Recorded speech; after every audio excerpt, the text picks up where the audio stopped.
What is up, maniacs? Welcome back to Sound and Pound. It is Tuesday, June 25th, 2024. We are cruising along through the June gloom, Alex, as we are your hosts, Drake Riggs and Alex Behun, here every week to bring you the wild, wacky madness that is mixed martial arts and all the news and things happening in the world, of course. And yes, it is UFC 303 fight week. We've gotten here. We got a couple band-aids on us, Alex. We are patched up. It looks better for the most part, in my opinion. So we'll get all to that, which will be pretty fun. But of course, no Mr. McGregor, no Mr. Chandler, which is give or take depending on which side of the fence you are.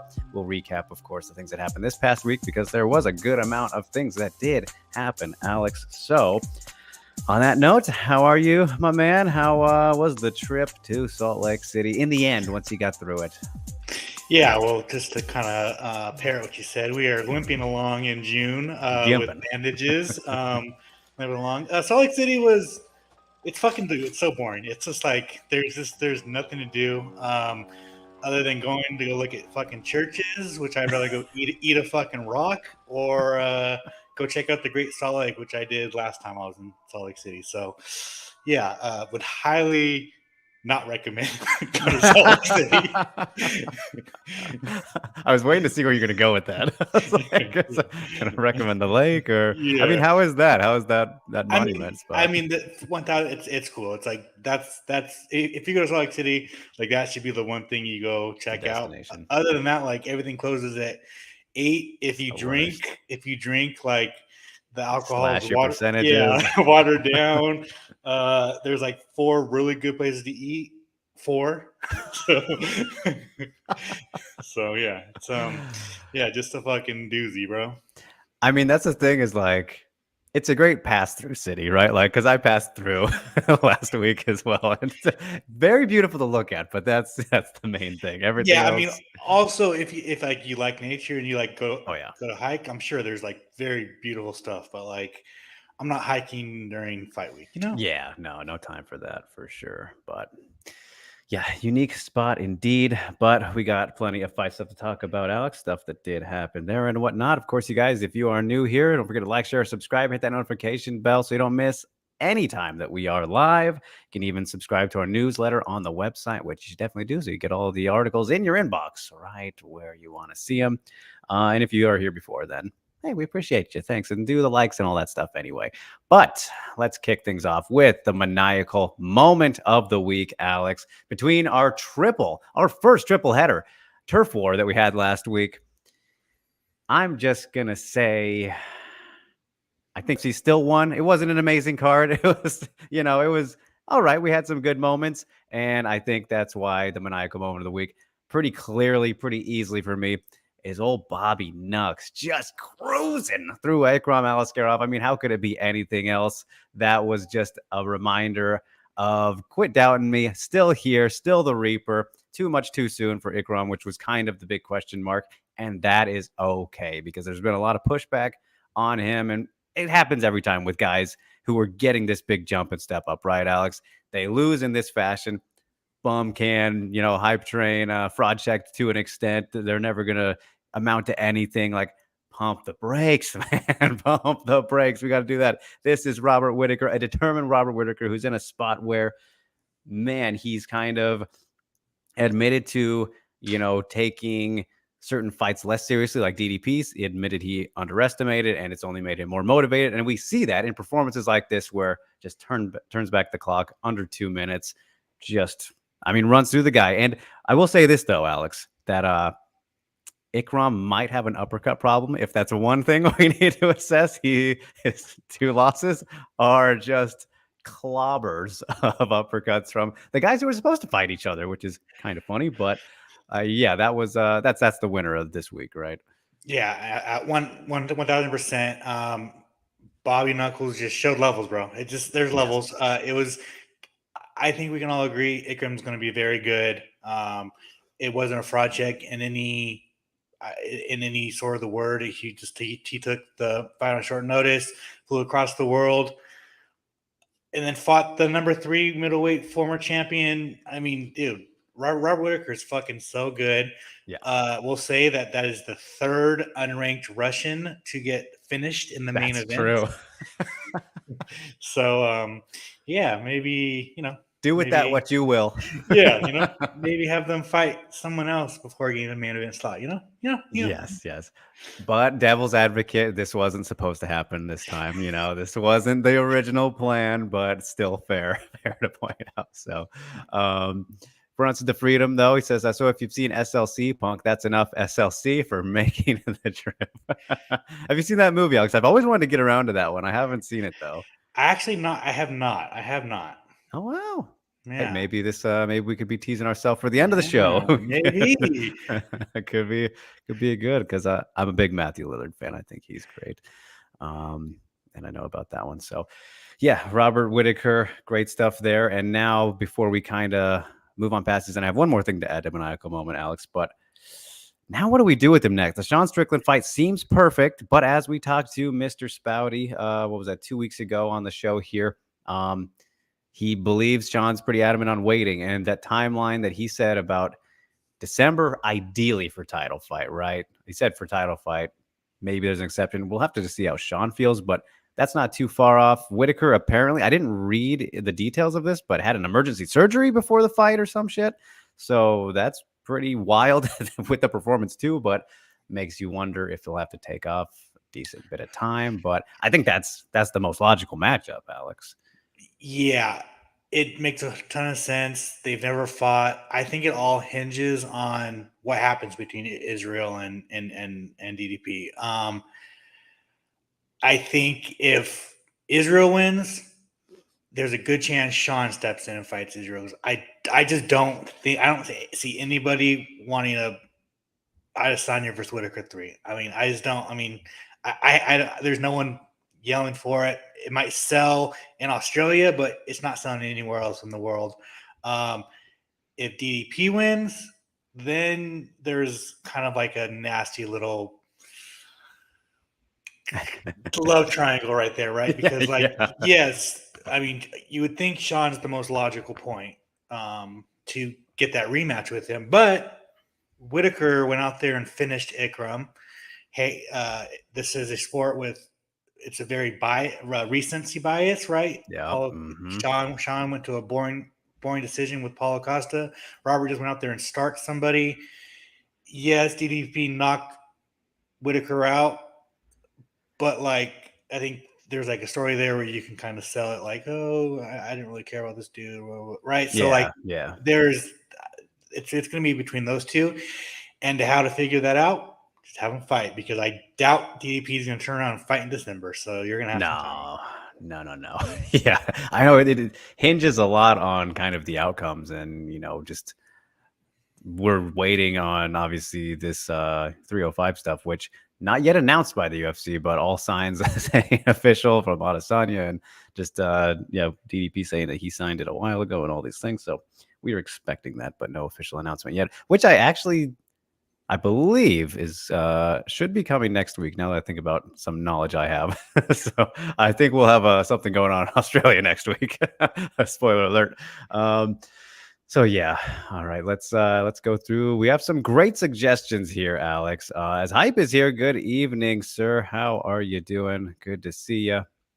The man himself, but Ghost here with his maniacal moment saying Kelvin being very unprofessional by negotiating his weight at the last minute. Now, this might be my bias since I work with an MMA fighter who takes her conditioning and weight seriously.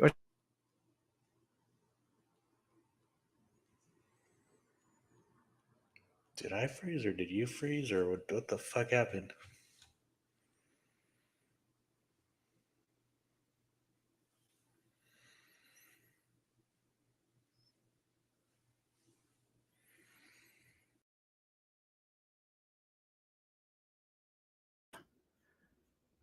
Oh, did we lose him? Who did we lose? What the hell's going on? All right. We'll wait for him to come back, but I will read the rest of your question because assuming that I'm still on here, brief connection issue. Let me check something here. Let me do this. 1 sec.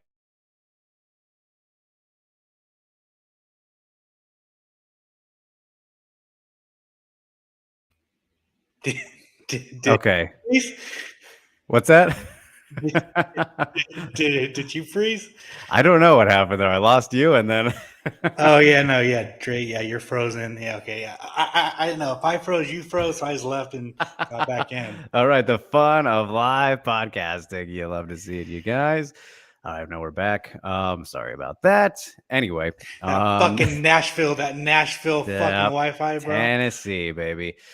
Ghost says, what makes me really mad at this situation is D-Rod was already managing his weight to get to 170 before the week started, while Kelvin chose last minute to renegotiate the contracted weight. Am I sounding crazy here? No, I mean, this is pretty much what Costa Vittori situation to an extent, right, Alex? I mean, terrible look. And Kelvin, I still don't know if he's safe. Like, getting the win was crucial because he was totally gone with a loss, but it's a dire times for him, man. And then the whole vlog thing he was doing, like, these are bad looks. Yeah, I mean, I know the UFC is very disappointed. I know his management is very disappointed. I know that his opponent was very disappointed. Like, obviously, it's not a good look, and he gets paid quite well.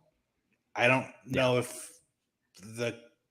I really need to know like how many fights are left on his contract, because if it was time to renegotiate, there's a good chance he might get the snip and go off to wherever he's going to go. But it's going to be hard to cut him off of a win. But I mean, they could use this as a leverage excuse. Yeah, 1000%.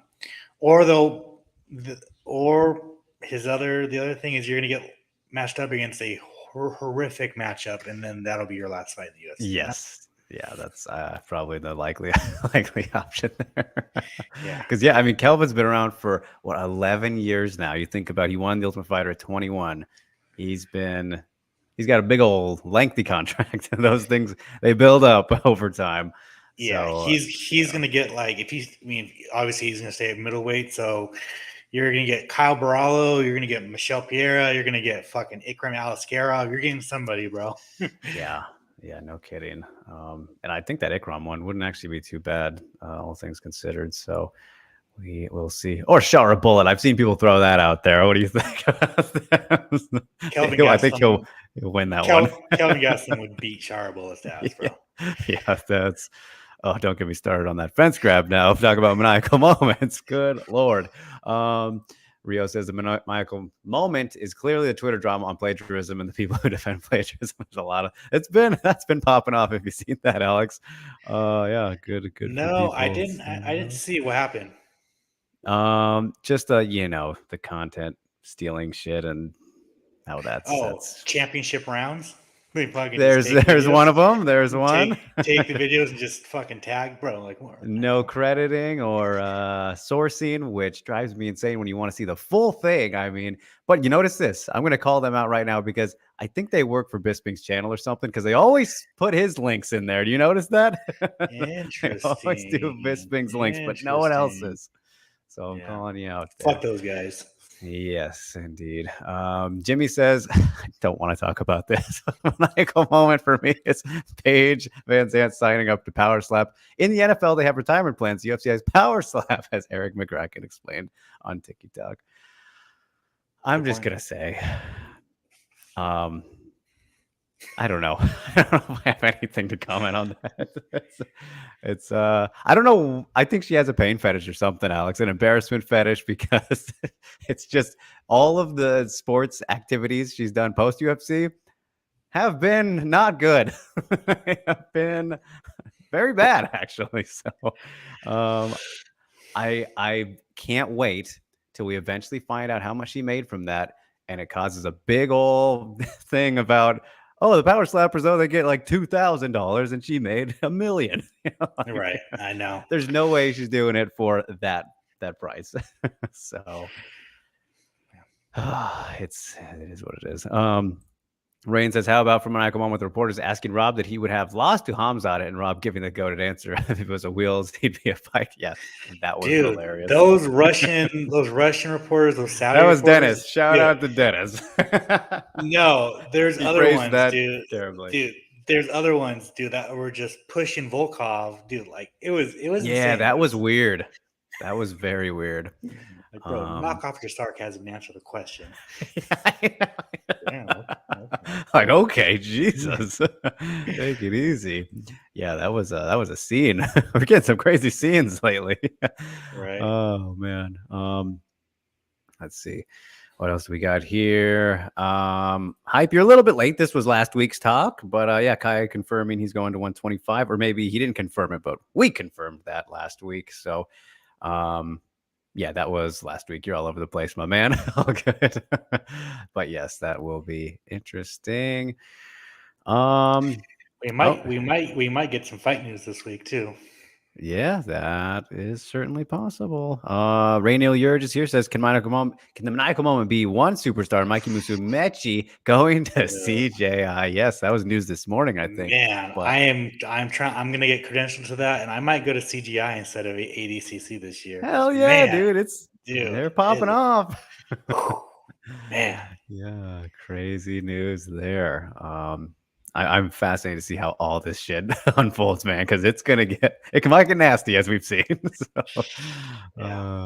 wild. Yeah, Synchro says, I found Volkov's answer to the question. Great, I'd call the police. Yes, phone answer for breaking. Alex also That's good. Bravo, sir. Bravo to you. Okay, before we move on from maniacal moment, though, Alex, there is one more bit that I wanted to point out because I just can't, my man. I can't get over the PFL's nonstop promotion of the UFC. The fucking disrespect to bring in Conor McGregor to the cage and interview him before Arlene Blanco. First of all, take a back seat to a fighter who is not ours. Give them an interview. Man, they love promoting the UFC, dude. Like, come on. For a guy who also isn't fighting anymore. Like, I could not believe. I mean, I can believe it because this is what they do. But, dude, I don't know. What was your reaction to that? Because I was like, here we go again. It is. I feel like it doesn't do the thing that they want to do, though, because he's not their fighter. You know, like it's not helping PFL eyeballs because they're like, oh, I want to go see Conor. Yes and no, because that's the only thing people were talking about at Bellator. So right, that's the only thing they got coverage. That's the only coverage Bellator got on any mainstream anything. Like that's it. Like, and it's disrespectful to Blancow. You know, I even would say maybe Kavanaugh, because since she lost, you know, even if either way. Yeah, no, but like that's that. If they want people to maybe switch over and watch their product, like you get Conor McGregor because he'll bring eyeballs. So I understand why they did it, and they will do it again if he comes again. Yes. Yeah, no doubt about it. It's just so wild to me. Like at least with the BKFC one, they were working on him becoming a part owner. You know, like there was actually something to that. This is just milking the possible exposure for a night. Because, like you said, that's the only thing that people were talking about Bellator about. But it was just because that's where it was. It wasn't like the fights or anything. It was Conor. Where was he? Where did this happen? Oh, in Dublin at the Bellator show. That's it. That's fucking it. Yeah. Yep. Yeah. Business as usual. So that's fun. Bellator gonna Bellator. But great segue to underrated moment of the week because I do want to highlight Blanco submitting Kavanaugh. And it just further highlights my point from last week, Alex. Should have been Sarah Collins in there, who didn't even end up fighting because Kolesnik got hurt. I don't know what the injury was. Do you happen to know? Did you hear anything? What happened with her? She tore her knee. Ooh, ouch. No good. More like that fight week then, right? Before freaking the weigh-ins or something. I mean, not sure. I'll just say she looked fine when I saw her, and she looked very heavy. So take right. that as you Reckless will. speculation. Throw it out there. Take that Fair as enough. you will. Yes. But yeah, Blanco keeps on keeping on one of the best featherweights in the world, which unfortunately doesn't mean too much at the moment. But she is, just a consistent, perennial top 5. This fight never should have happened. Fucking pisses me off, as you know. But then also atop that card, just to stay on it, new champ Jason Jackson was dethroned by Ramazan Kurmagomedov. Unanimous decision. Didn't seem like the most eventful fight. I didn't honestly watch it in full, but it's got to get a shout out because new champ Jason Jackson shit in the bed after all this kind of respect we put on his name, and these undefeated Dagestani guys keep on keeping on. So there was that. But then over in the UFC, of course, Volkan Demir gets the first knockout with the new gloves, Alex, putting Johnny Walker to sleep. So it doesn't really count. I mean, Sergey Pavlovich and Volkov went to decision. I'm not quite sold. But yeah, Volkan, excellent performance. Like even before the finish, I thought he was looking great. Great combinations, putting the pressure on Johnny. Fought him perfectly how you would want to. And just like, I really have no idea what you do with Johnny Walker anymore, man. He's just the glassiest glass cannon. Yeah, you give him Dominic Reyes. Oh boy, that could work. That could work. But what about your underrated moments? Is that the one? No. I actually have a couple. Okay. All right. Do you want to give him a shout out to Mads Burnell beating Clay Collard? Did not see that one coming, but happy for Mads. Alexander Volkov, Sergey Pavlovich, friends and training partners turned enemies. Yeah. Volkov beat Great performance from Volkov. Yeah, just beat the shit out of Sergey. He goes over to give him a handshake, gets pushed. It's funny because like Volkov was the one that's saying like, yeah, we've trained together, and then Sergey in his media was like, yeah, I wouldn't really call us friends. It was a little mix. Yeah, there was a little mix, and then at the weigh-ins there was like it got heated, and then Volkov, basically the reporters were asking like, hey, do you think there will be a peace treaty between you two? And he's like, what do you think? Basically, like, no, bro, he pushed me, and then he was like, yeah, I'll call the police. So funny. And then the other one I wanted to thing is after UFC Saudi Arabia, Turkey had an interview with, or on the broadcast talking with Dana White and John Anik, and says this is a good shout. Good he wants to make a UFC movie directed by Zack fucking Snyder. Which, all right, let's be honest. There's 3 good MMA movies. Zack Snyder has 3 good movies. Not a lot. So, I mean, could be a match made in paradise. Could be a match made in hell. Could be, coin flip. I mean, maybe he does like a 300, like 300 UFC oh 300. God. Yes. So, I mean, I'm interested just for my morbid curiosity.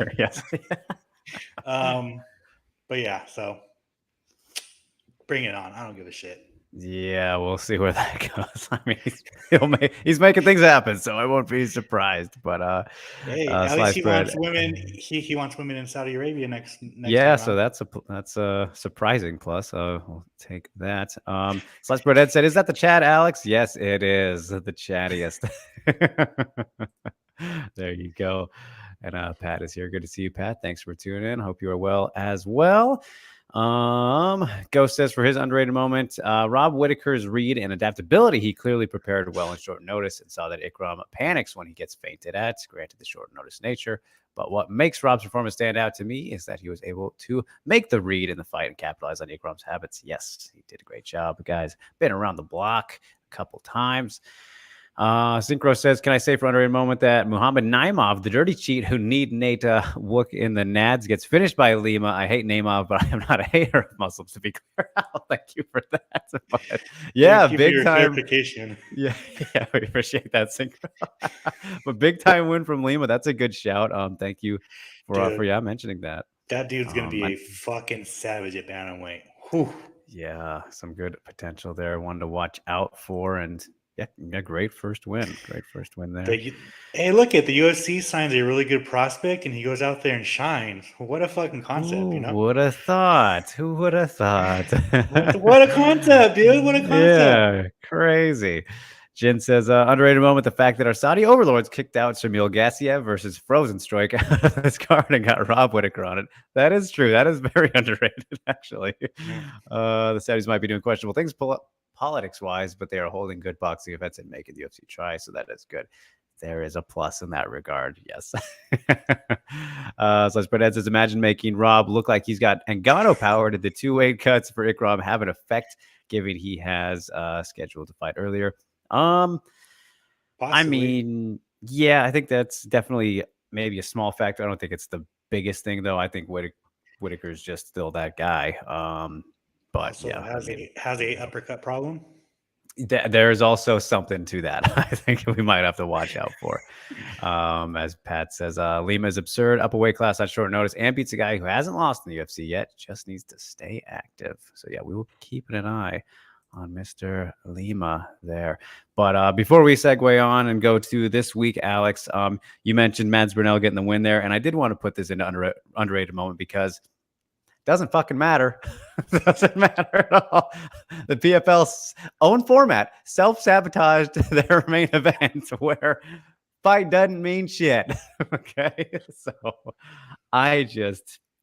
it's time after the season. Just do regular tournaments if you have to do tournaments. This is not working for me anymore, man. Like the fact that this can even happen to where you get to your main event, which has no purpose anymore. Doesn't matter what happens. You know what's going to happen next. That was so silly to me. And it wasn't the first time we've seen that, but yeah. You know I love my boy Josh Silveira, but he lost and now he's fighting in the playoffs because points. Because points. It's just the format's got to go. He beat Sadabu on an injury. Sadabu comes back, wins in a finish, missed the playoffs. So yeah, it's the point thing just doesn't work anymore. Hopefully they realize it before they go out of business, but you know. Not gonna hold my breath. You know. Oh boy.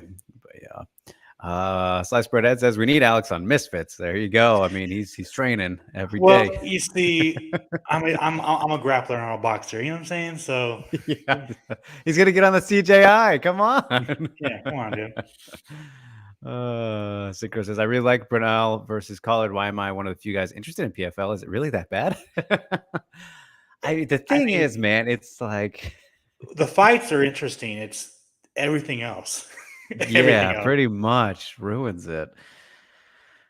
Like the matchmaking, they have all the elements after bringing in the Bellator fighters, you know, and like with the flyweight tournament, it's just been disastrously booked, and so, I mean, and here's of course no elbows. Like it is everything aside from the fighters, you know.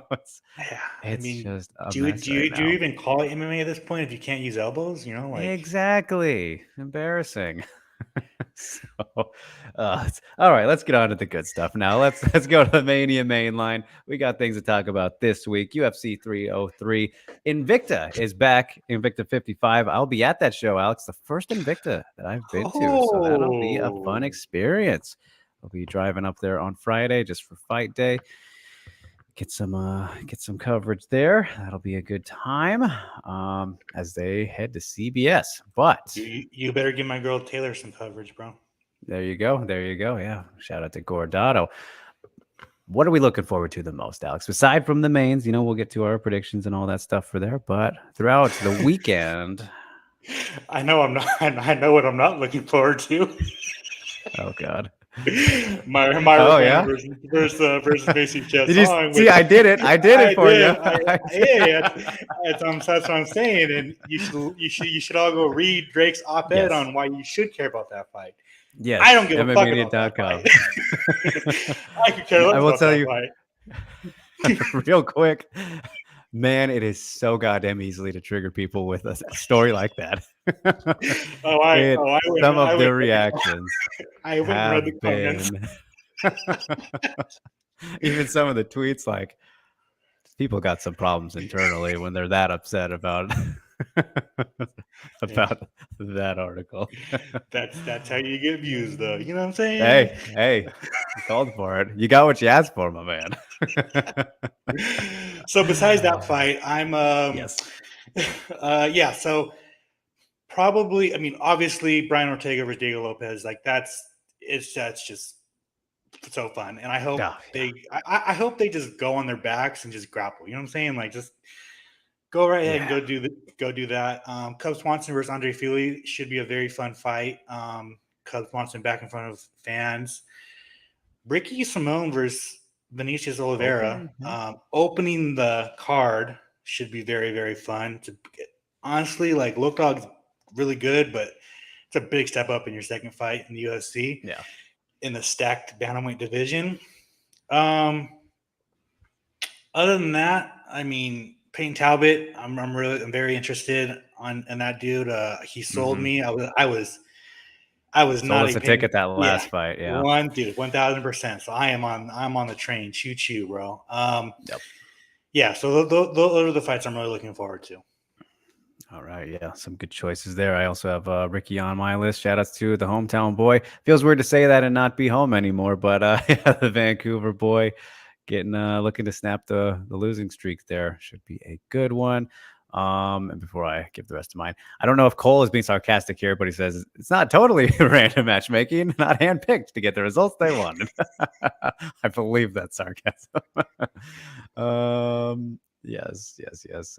Another Hangover movie. Alex can be Alan. I think I'd more likely be Alan, honestly. I've No, dressed, Alan. yeah, I'd be I've Ed Helms' dressed as character. yeah, I've dressed as Alan like 3 times as Halloween. There you go. Oh man. Yes. All right. So as for the other ones, yeah, and for Invicta specifically, appreciate the comments there, you guys. Yeah, should be a good one. Sarioshima versus Andressa Romero is the really main one there, and that's just the Sarioshima thing because this is a fucking squash match of all squash matches for her debut. I mean, Romero has no business being in the same ring, cage, whatever you have it, same room as Sarioshima. She's 1-3 in her last 4 fights. This is just a setup to kind of shine in her debut, which should be because Sarioshima is must see against anybody, but in a fight like this, no offense to Romero, but you want to talk about levels? This is kind of good showcase for the CBS debut though. Yeah, on UFC 303 though, we have Gary versus MVP, which I am very much looking forward to. I'm in terms of kind of, I think this fight will really, it has a potential to show us a little bit more about Gary and how far he can go. Kind of, he's at that point where every fight does that for us. I'm worried that the fight might not be that good, Alex, because stylistically, I think they can have somewhat of a staring contest because I don't think Gary's going to put himself in too much danger or a bad place, but I guess we could see crazier things depending on just how the vibe in the building is, all that good stuff. But I'm intrigued to see how that does play out. And of course, if MVP wins, one fight away at most, I would say, from a title shot. And I mean, maybe you could say the same thing for Gary, depending on who he fights. Swanson versus Fili, that's going to be a goddamn good time for as long as that fight lasts. Somebody is going to sleep, I think, for sure before the middle of the second round. I think it's not going to take too long.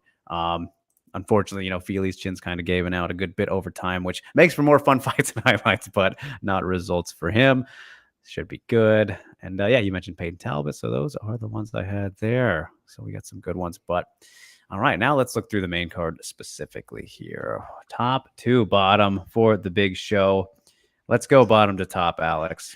And that means we are going to talk about Bueno Silva Chason because it's rightfully on the main card, folks. But first, I'll toss it to you for MVP versus Gary because again, it's an interesting one to predict, and I think it's gonna be fucking close no matter what happens. But what's your feel on this one? It's tough because I think Ian Gary is the much better, well-rounded fighter. I think he's got MVP matched everywhere except for striking. I don't. Yeah, fuck. I'm like, I think I'm gonna lean Gary just because of youth, because of youth. That's gonna be my like thing to get me over the fucking fence. So I'm gonna go Ian Gary, split decision. All right, yeah, I think like the odds on a split decision got to be pretty good because I can't see this one not being close because of MVP style. Either he makes the fight close that way with somebody like Gary, or you just kind of can give off the misperception because a lot of times counter heavy guy, and that's why it worked so well against Kevin Holland, and that was such a great performance. With Gary, I just feel like he's not going to lean into that the same as most. So coin flip for me, but I agree. We'll have a nice, fun distance battle. He'll really want to close the distance, get in close, and make it a clinch fight a bit. And who knows, maybe even get things to the ground like he did against Magny, even though that was kind of chipping away at the leg. Still a great idea to try and do against someone who moves as laterally as MVP and with the karate stance. It would be a great strategy. So a lot of elements here, but yeah, I think youth overall skill set is probably slightly in the favor of Gary. So I think I'll edge it to him split decision as well. But Alex, we have seen him checked. We've seen him cracked by the likes of what was it, Song Kanon hit him that one time, and if MVP can land one of those crazy shots, you never know. But I'll keep it safe on that one. But all right, then let's move on to the fight of the night. The bantamweights. Bueno Silva versus Chason. I mean, to be honest, I'm probably not going to watch it because I'm going to go back to the I'm going to go back to the media room and wait for the winner of MVP versus fucking Ian Gary. So, yeah, I'm going to go Macy Chasson.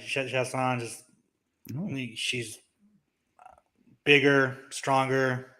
She's going to use her strength and her. Yeah, I'm just going to go Macy. And plus Myra Bennett. But obviously, Raquel Pennington's really very hard to look good against. But that performance was just god awful. So Macy. Yeah, for sure. And of course, she did say she had that eardrum injury and all, but take into stock what you want with that. Right, yeah. I know. But I think Macy with her, she really seems to have. When her layoff was kind of to get the weight in check and get her body right more than anything is what it sounded like after her last win over Pani. And if she can not have any issues physically like that, you look at a lot of her fights, Alex, like when she's lost, she's typically kind of winning before then. You look at the Aldana one, for example, she was taken over late in that one and then got hit with the craziest, up kick of all time.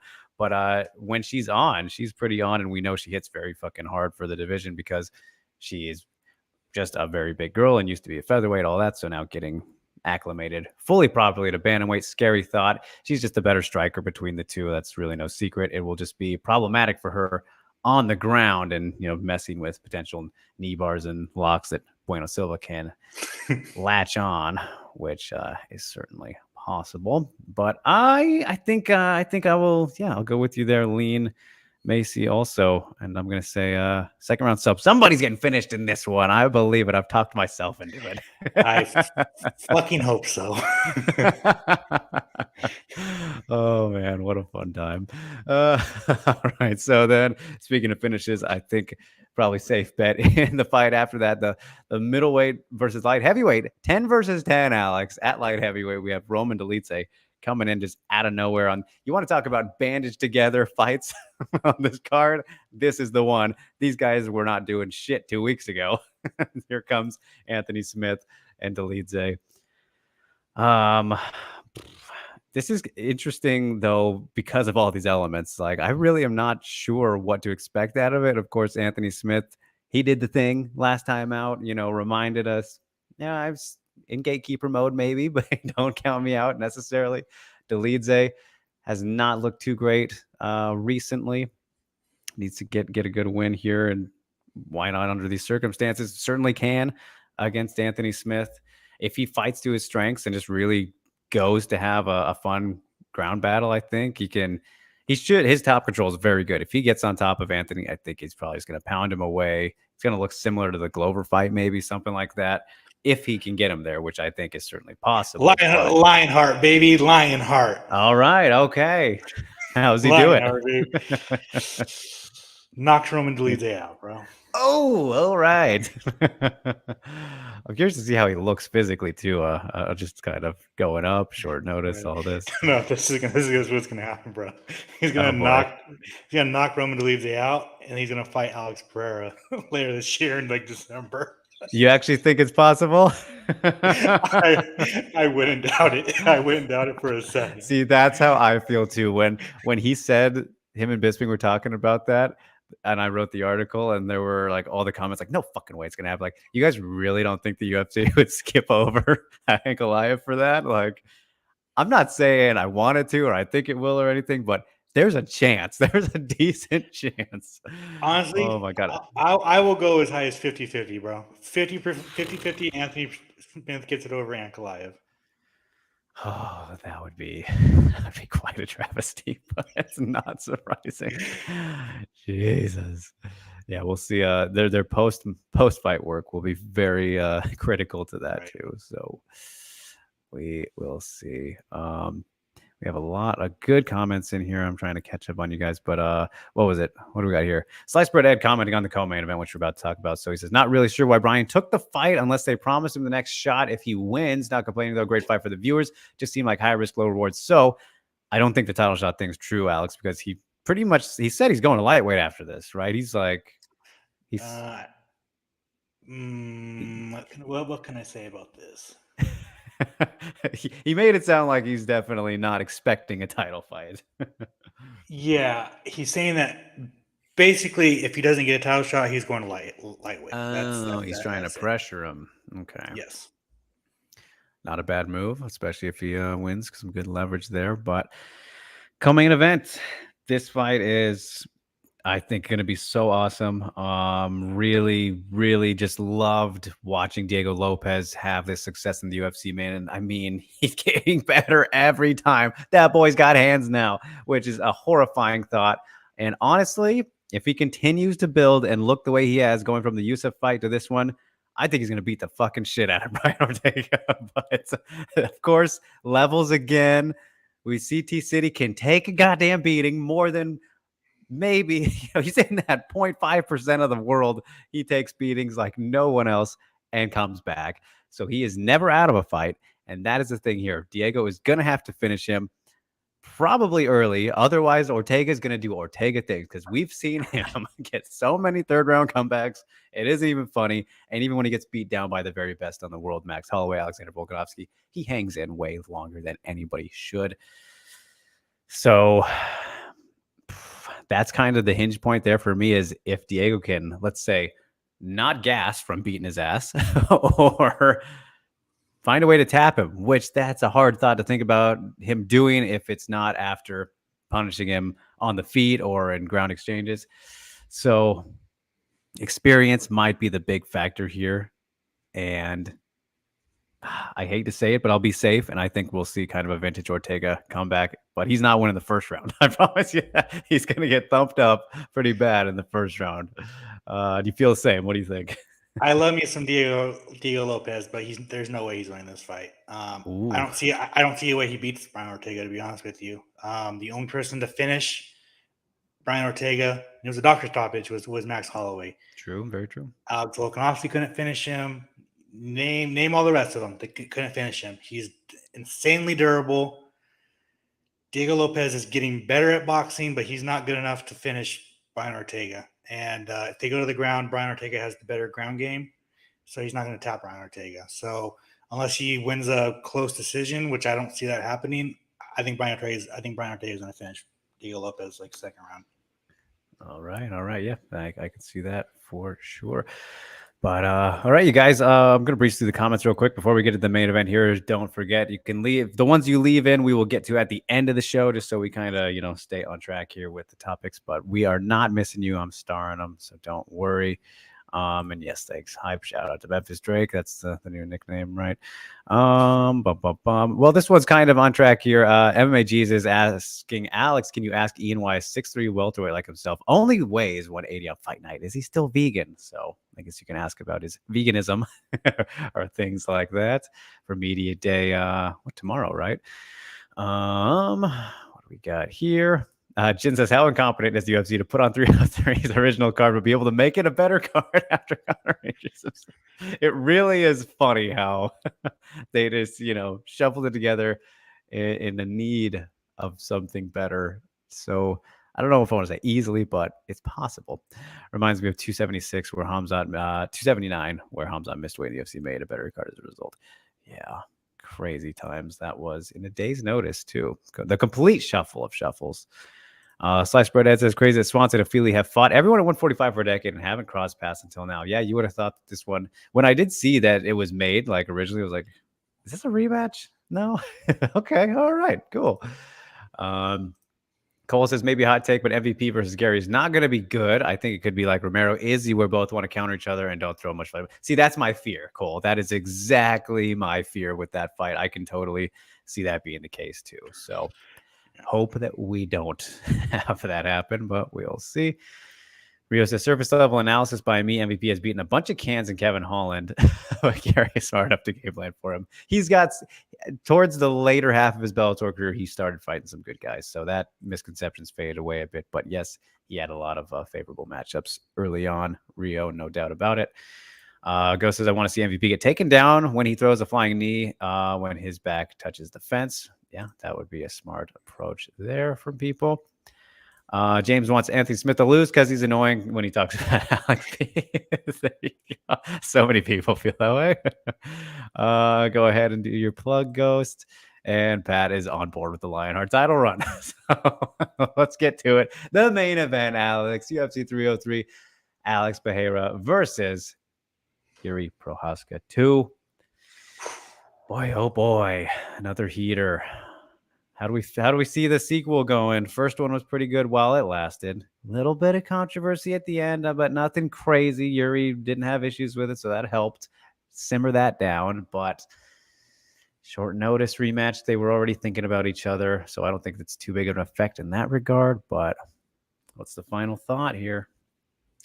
Yeah, that's the thing. They were going to main event Australia, so they knew each other. They knew about each other. Yuri was training more than Alex Pereira. That's for sure. Alex was in on his Australia press run. Man, I have this like feeling in my gut that Yuri's going to win, and we're going to get the trilogy later this year at Madison Square Garden. But like, how can you bet against Alex Pereira? You know, like he just tough. He's just so good, so good.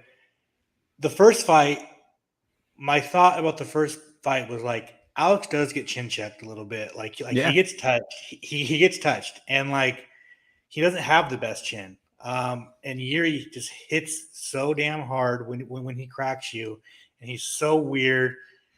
He's like so hard to train for. Like you never know what's gonna show up. And like, dude, his win against Alexander Rakic, like really, God, like that's like what that's like I have that in my back of my mind of like, dude, like if Alex Perry just kicks the fuck out of Yuri's leg and just mauls his like he can't walk, he still he can still win, right? Because Alexander Rakic had him dead to rights, still came back and knocked him out. Zombie mode, complete zombie mode. So I'm kind of like leaning that way.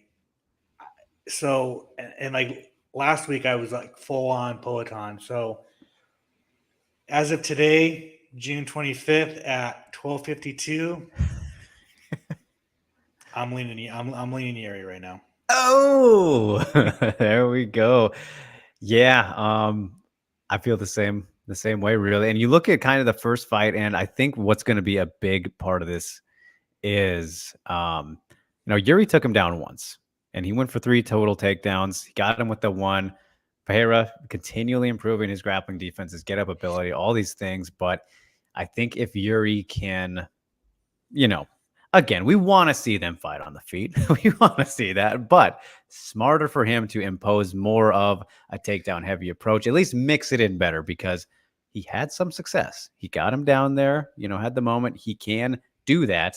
And it's just, if he makes Pereira think about it more than last time, that's always going to be effective. And we've seen when he gets hit, he doesn't quite go away all the time. You got to really catch him with that good one there, but he throws him back and is always dangerous and throws this wacky, weird shit.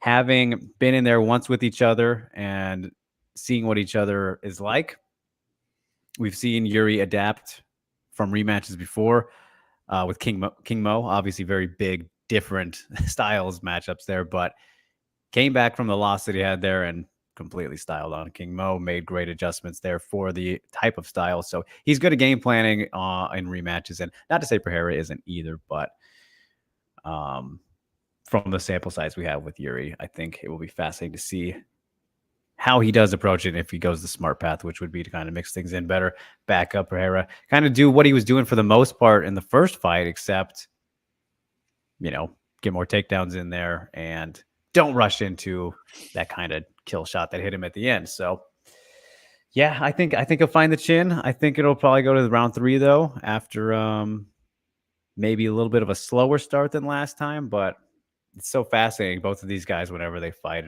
against each other, it's 2 different kinds of weird in the best ways. So it is really fun. And I mean, can't honestly, really bro, they could literally fight every 2 weeks, and I would be fucking fine with it. Yeah, exactly. I literally, they could fight every Friday night leading into the UFC fight night, and I would be completely okay with it. All you need. Dude, it's 107 degrees in Vegas right now. God damn! I think it is like I think I'm at about 95-ish today. So we got the heat. Dude. Summertime. The heat's coming down in T-Mobile Arena. Get your tickets. Oh boy, get your tickets now. Ghost says, I wrote 2 big studies on Yuri and Pereira on the artist formerly known as Twitter. You guys should check it out if you want an in-depth breakdown for both techers, if anyone is interested, or in the weeds technical stuff. All right, there you go. Good plug from Ghost. Signed Collectibles 1 saying Yuri wins, then Trilogy next, Poton wins, then Ankalaev next. Well, it depends on the Anthony Smith wrench, as we talked about earlier, right? That's the wrench in the Poton part, right, Alex? Because if Yuri wins, pretty darn safe bet, I think, just because of what Pereira's done. They'll honor him with an instant rematch, which honestly should not happen. It really should not, but they will do that. Then the Ankalaev fight, that 1,000,000% should happen. That'd be happening now. Should be happening now. But again, depends on the drama of a potential Anthony Smith victory there and what they want to do. But if Ankalaev will fight Alex in the States, then he'll get the next title shot. If he says I'll fight you in Abu Dhabi, he's not getting the title shot, because I know for a fact he should take whatever he can get at this point. Yeah. I know for a fact Alex Pereira is not going to Abu Dhabi to fight. So, right. There you have it. Pat says, I thought Yuri was on his way to winning that first fight. I have a feeling he may win this one. Yeah. See, he was doing good. Just, of course, maybe a lapse there. Jin says, I should have said this from an icon, but Yuri on Ari Hawani accused Alex of shamanism and woo BS despite being a samurai himself. Yeah, with the magic stuff or whatever. That was kind of funny. Just shaking the head. Gives a fuck. All right. So yes, that is UFC 303. You guys, gonna be a fun show. I am very much looking forward to it. Better than it started. So that'll be fun to see how it shakes out. But we'll move along now to movie talk, the Drelex Movie Club, you guys, and we'll get back to your questions that we missed or didn't fit in after this. So don't you worry. But now we got movies to talk about. And you know what, Alex? I think just off the jump, since we got a suggestion or a mention here, we should do SLC Punk this week. Why not? Why not? It's a classic, I've heard. You're not feeling it? Maybe we'll get back to that. We'll get through this first, but I had Star Wars episode. I don't know the episode. A New Hope. It's the first movie. That's the one. It's episode 4. I kicked off the Star Wars franchise this week, today actually, but that was my movie. And Alex had Super from 2010 with Rainn Wilson, Ellen Page, now Elliot Page. I mean, it was Ellen in the movie. I'm not going to get in trouble here, but we'll start off with that one though, since not as big of a historical point, but one of my low-key hidden gems. What do you think? Yeah, I loved it. James Gunn. I really like James Gunn's most of all of his movies. I'm a big James Gunn fan, and this was kick-ass, but way darker. And it was just a very violent, very dark movie about a dude who wants to be a superhero to kind of basically fight crime or fight the people who don't. Shut up, crime. but then kills them basically. So he's like Batman. He's like accidental evil Batman. 1,000%. Yeah, 1,000%. But in a kick-ass style, yes. So it was good. The only thing was like Ellen Page was very annoying in the fucking movie. She's just like over the top. I'm like, all right, dude. Like, I was like, didn't really like to see her on screen. Her death was like way over the top. I thought it was really sad. Couldn't care less about that, but like it was just over the top, and I don't think she needed to die, but it was violent nonetheless, and I appreciate that. Kevin Bacon was just a fucking awful person, right? So when he died, it was like very satisfying. But yeah, I mean, Rainn Wilson, I feel like with him, like you either appreciate him, like appreciate his comedy, like dry, like like he works for me most of the time.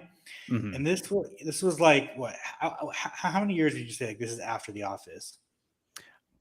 It might have still been during. This was from 2010. I mean, when did The Office end? Let me see here real quick. I have no idea. I mean, 9 seasons starting in 2005. So yeah, it was during The Office. This is still going through The Office. Interesting. Yeah, 2013 is when it ended. Yeah. Yeah. So, but yeah, I mean, it was. If you watched a James Gunn movie that he's written, you get the type of humor, the type of cynicism, the type of everything that he goes for. So yeah, I really appreciate it. It's like an 8 out of 10 for me. Hell yeah, I know. This was a really fun one. And I thought it was kind of just crazy to see him in this role, though, too. I think because of the timing, like for it being while he's still Dwight. Yeah, it'd be kind of like seeing Jesse Eisenberg being like, like in this role, it's like. Right. And I mean, Rainn Wilson doesn't do like that many movies either when you think about it, especially lead roles. So it's just, this is a really fun one. So awesome. I'm glad you liked it. So. Yeah, James Gunn doesn't miss too much. Finally gave me a good movie, bro. Thank you. Hey, now back on track. I really appreciate it. I try to. All right, except for the stuff. That's the only one I meant to give you a bad one. You remember that one, right? Oh yeah, I should. I've tried to get it out of the mind. Yeah, 1,000%. Oh, that was like week 3 or something. That was during our spooky season. Oh, tough times. Star Wars, speaking of Star Wars, yes. Let's pull up our scene shot here. Bum bum bum bum bum bum. As I do the impression of the theme song. Man, so a ride it is. Right, it was. Started my day with this, you guys, because I was telling Alex I didn't get around to it every other day until this morning. So I watched it an hour before we went on air here, and I will say, I enjoyed it. I did. I didn't think it was amazing. I didn't think it was the best thing ever. Um, I can see it getting better. I don't want to say this is a setup movie necessarily, even though kind of is, right? But at the same time, um, it just feels like you're expected to know way more than you do, like with the characters and stuff like that. I had to look up. I literally looked up. I was like, I'm watching the right one, right? This is the first movie. I had to make sure because it feels like it starts in an established point, even though it's like the beginning for Luke, totally. So that's all fine. And he was great. Mark Hamill, I thought, was fantastic as Luke, very fitting, just well acted, all that good stuff.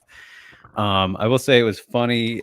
I couldn't help but think of, I've seen so many, countless parodies of the intro, right? So seeing the real one as it scrolls down, my mind thinks of how it's just, I laugh at it because I've seen so much, everyone has done that. So Yeah. That's just kind of funny.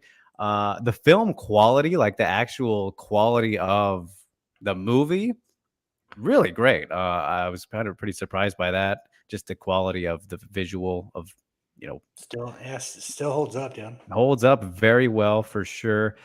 Um, the CGI, I will say, man, was actually fucking incredible for the time. Right? It's all right. It's okay now, but you have to take yourself back to 1977.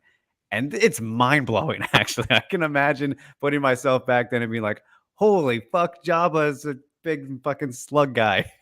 So that was kind of crazy to see how well that was. And like even little details, like you could see Han Solo in front of him, like waving his hands. They had shadows on him and shit. I was like, damn, dude, this is impressive. Like you have to take yourself back to that time to really appreciate that. So I did, and it was really good.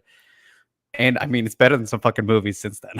There's some movies had And this was some on film, dude. Like shot on film, right? So they had to go in and edit it. It's like, yeah, that was very impressive. As for some little details I noticed, Vader's breathing would happen while he was talking, Alex. So that was kind of a thing that didn't quite add up. So a little consistency issue there. And I never thought about this till watching too, but I never understood how lightsabers just stop. It's in theory, shouldn't they go forever? They should just extend out. Like, so that was just a little side note I had that was funny. I thought it was hilarious how Luke said he couldn't help save the universe because he had to work. And then that was just the American way, baby.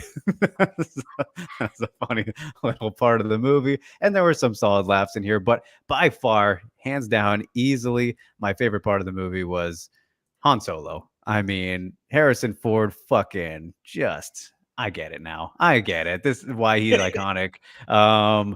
So good. And I mean, really, for me, the movie doesn't even kind of start to get fun and become like a space movie until he shows up.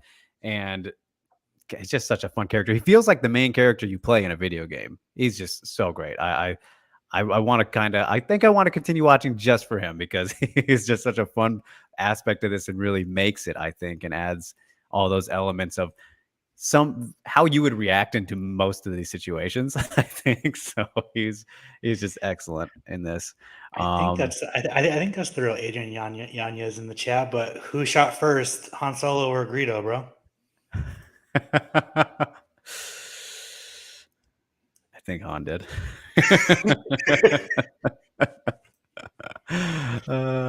Shout outs to maybe the real Adrian Yanez. Maybe. What was I going to say? Oh, yes. The explosions were really big, Alex. I thought they were kind of funny because of how massive like all the explosions were, mainly with the spacecrafts and stuff. But this was a hilarious thing I noticed, and it's just kind of, it's not a conspiracy or anything, but the Shockmaster, right, in WCW, the famous fail. Yeah. Yeah. So there's a part in this movie where a shock trooper falls through the wall just like he did. And it's just like poetic. Like, wow. that happened 20 years later, pretending to be this total knockoff thing. I thought that was amazing. Obviously that's just a coincidental connection, but I was like, wow, didn't expect to see that. Overall, I mean, yeah, it's a good time. I have some of those issues there with it, but I think a clean 6.5, just because, again, the story development's not going to come till later. Obviously, it doesn't come till afterward. But for what it is, a little bit like Rise of the Planet of the Apes, just a good, fine watch. Yeah, again, one that if you take away Han Solo, though, I probably would have been fairly bored. I'm not going to lie. I think he really is everything with him made this excellent. But good time, an iconic classic. I understand. And Rio says. Oh, go ahead. Have you seen Indiana Jones? No, I haven't. I'm gonna say who was better, Indiana Jones or it was better. We'll get to that. You just ruined my fucking question. I know. For the people. As it's funny because Ryu says, "Yeah, we are in the era of Drake watching iconic movies." So I might have to flip to that one this week, is what Alex wants for me to do. Yeah, and talking about Ellen Page's death was sad, indeed. Ghost says, I watched this a long time ago. At the time, I thought Rainin did a good job in this. Rainn Wilson, talking about Super. Yes, for sure. What did I think of Harrison Ford's performance? Yeah, thought it was excellent.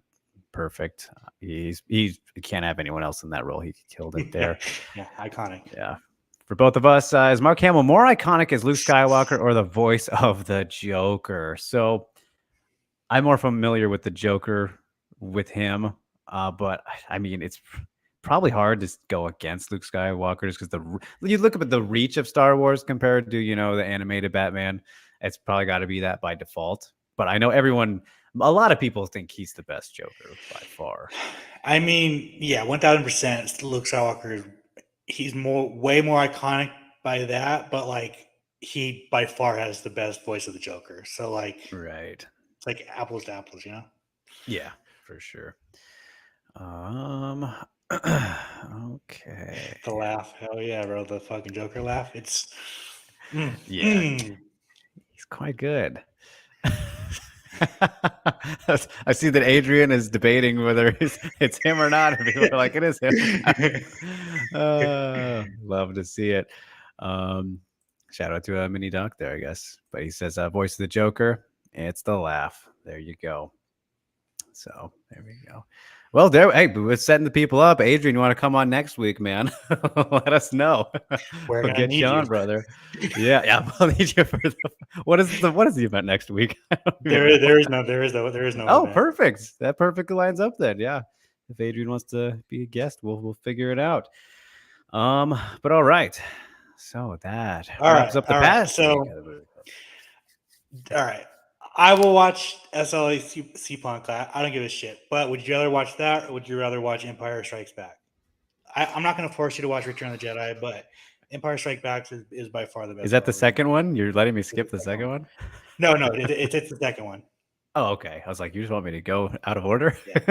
Yeah. I like it when we have the opportunity to do double first time watches. So I will say SLC Punk. We'll see where we're at next week, and then maybe get back to it. But I think let's take the opportunity. Maybe you just go watch it on your own.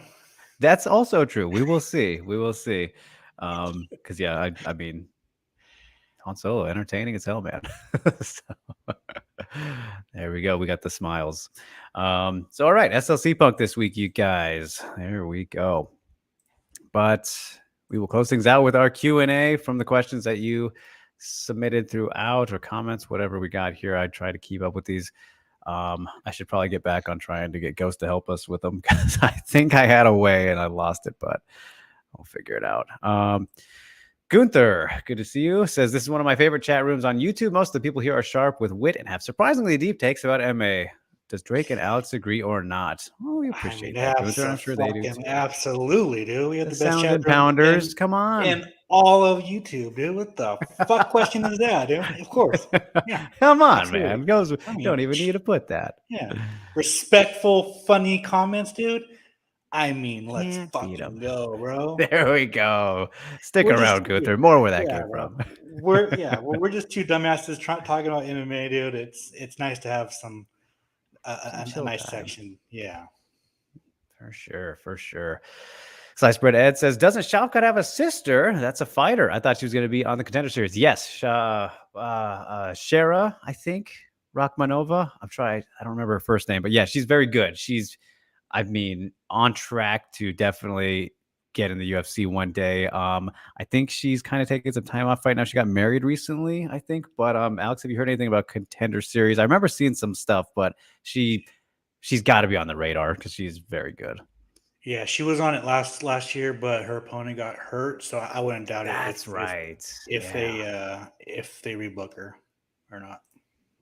Yeah. So she's if she sticks with MMA, she's gonna be one to keep an eye out for. He says, given that media always interact with fighters, have you ever gotten starstruck? Good question here, Alex. Let you think, but I have one here that you're gonna love. And I'm gonna not count this as, I'm gonna say only in-person times, because I think when I started doing interviews and stuff, I think you could count kind of that feeling of the nerves and just talking to fighters would kind of get me, but I don't want to count those because it wasn't in person. So I'll go with the in-person times. And really the only one I've had that feeling with was it September 2021? John Jones, coincidentally at the Hall of Fame, but just kind of being close and talking to him was kind of wild after, following his career since he joined the UFC in like 2009 and stuff. And then being at that point and just the timing of it, I think I was like, holy shit, John Jones is actually in front of me. Kind of got me a little bit. So and I talked to GSP right before that, and there was just something. Jones has that aura, I guess. I think it was, I could feel he was about to be a real bad boy later in a couple hours. He's about to go be a scumbag again. So I was feeling that energy, but that's really the one that stands out with me. What about you? Yeah, when I talked with John at Media Day, that one got me. Over Zoom, it's pretty easy, but like when I talked with Joanna for the first time, like that one was like, oh shit. The first time I talked with Dana White, like when he walks into the room, like you feel the energy. That's a good one too. Yeah, I remember that as well. But anyone else? I mean, non MMA. When I met Michael Fassbender at a screening, I was like, like, oh shit. That's a good one. Yeah. Or like Ridley Scott was there too. Like, oh shit. Yeah. So. Yeah. Outside of MMA, when I was, let's see, what grade was I in? It might have been like 8th grade. I went and met my all-time favorite band growing up, Five Finger Death Punch, at a signing at the mall. And that was like, oh my God. Oh my God. So I remember it's funny. Like I stutter, but like you can tell if I'm talking to somebody at Media Day and I'm like, you can really hear me stutter. Like that's my nervous. Like, right. You can tell. I've done it a few times. Happens to the best of us, man. All right, what do we have here? Let's see. Is this? I might skip this one. Sorry, Synchro. But Adrian says, y'all excited about Paige joining Power Slap? So I didn't want to talk about it, but it's Adrian Yanez. What can I do? Alex, are you excited? Well, I will be there Friday night to watch the slap action. I mean, it's just weird because I have a follow-up question to this actually, but go on. Yeah, I mean, like she has a boxing match with Elle Brook, like right there. Like you can go do that literally instead of Power Slap, or do that in a couple of months. So like, I don't know why she's doing it. Hey, bro, you're my plus against one. Paige. Yeah, right. Yeah, so I mean, I'm excited to see what happens, dude. If she gets fucking knocked out, I mean, bro, it's gonna be the big. I mean, it might overshadow UFC 303 for some some point, dude. Like that shit's gonna be insane. So yeah, I'm excited to see the carnage of it. So okay, my question to follow this up then is: do you think that this is a real domino that will lead to more people doing it like her, more names? 1000%. I think no matter the outcome.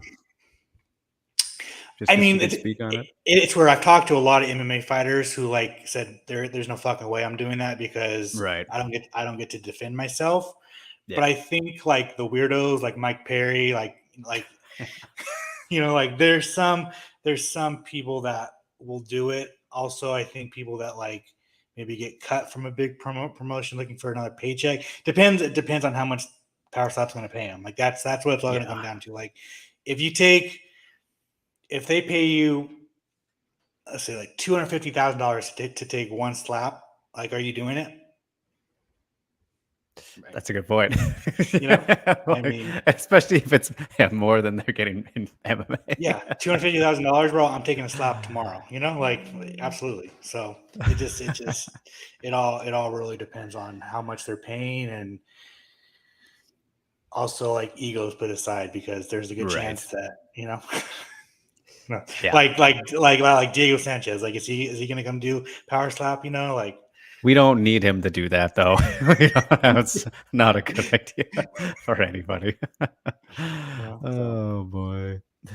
But all right, yeah, Adrian's going to be a catcher now, just not for the heavyweights. Oh, what a perfect way to wrap up on. Adrian's going to be at UFC X on Friday. Ooh, all right, have to hit him up when we organize next week. But that wraps up this week, you guys. UFC 303 Fight Week, another installment. And pound. We appreciate you so much. Don't forget to like, share, subscribe. If you haven't already, hit that notification bell so you don't miss a gosh darn thing when we're live. Subscribe to the newsletter on the website. All that good stuff. We got plenty of content in the works. Alex, I'll start off with you. Shameless plugs, my man. We got tidbits coming, of course, and then Fight Week coverage. Tidbits are coming in. Fight Week, Media Day. UFC X is Friday and Saturday, so who knows if stuff will be coming out this week, but we'll have stuff in the pipeline. Some fun questions going out. I'm gonna try and create some stuff.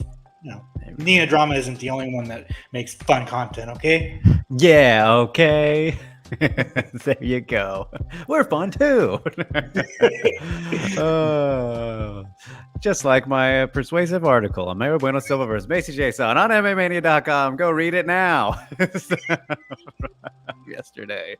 But as for interviews, you guys, my Corey Sandhagen chat is also out and available now. Came out yesterday. You can read that on the website. You can watch the video. Great stuff with Corey. Always good times there. Spoke to Clarissa Shields recently. You can check that one out. Broad Horizon episode 40. Chihiro Suzuki, who just went to a draw with Takanori Gomi. A little bit embarrassing, but he's and the Manny Pacquiao fight might now be in jeopardy because of that. But we'll get to that next week. Megumi Fuji, the legend, also on the episode. And then I will be in Invicta on Friday, as I said. So stay tuned for some of the interviews and post-fight stuff we'll be having for that event coverage and whatnot. And that should probably be about it till next week. And then maybe we'll surprise you with a special guest here who is hanging out today. But until then, you guys, stay safe and stay sane, and we will see you next week. Enjoy the weekend of action. Peace.